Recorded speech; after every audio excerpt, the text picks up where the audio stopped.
Now to a CBS exclusive and a revealing new look at who knew about the lies told by Congressman George Santos, and more importantly, when they knew about them. CBS News has learned many of those lies were captured in a searing report commissioned by his own campaign a year before his election. CBS News congressional correspondent Scott McFarland with the story.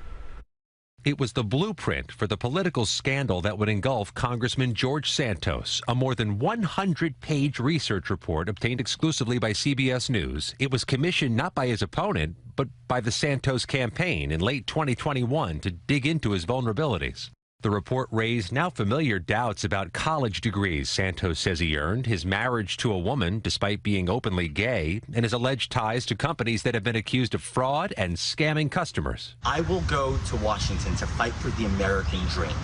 And CBS News has learned a group of GOP campaign strategists in Washington were aware of the conclusions while Santos was running for office. When you looked at this, what jumped out at you? The totality of it all.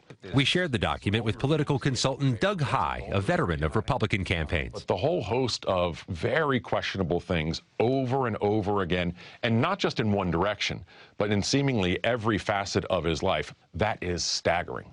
The report drew from Santos's own social media accounts, surfacing since deleted posts and photos.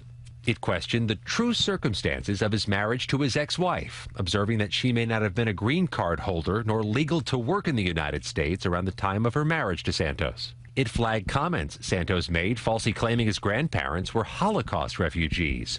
And it echoed the federal criminal charges he now faces for allegedly misleading Congress about his finances. I have plenty of evidence. Upon seeing the report in 2021, several campaign aides encouraged Santos to drop out. When he refused, those aides resigned.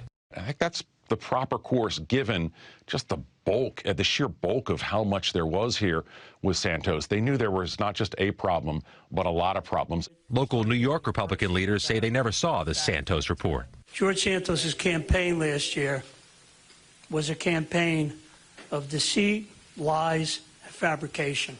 But a fundraising group backed by House Republican leaders apparently knew enough to withhold its support for Santos's candidacy. His eventual victory helped secure Republicans control of the U.S. House.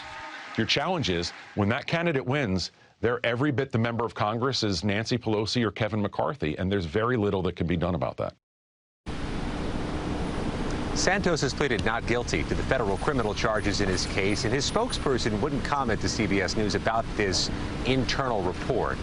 We do know, though, that he has been defiant among calls to resign and is now running for re-election and remains here in Washington just a pivotal vote in a narrowly divided Congress. Scott McFarland live for us in D.C. Scott, thank you.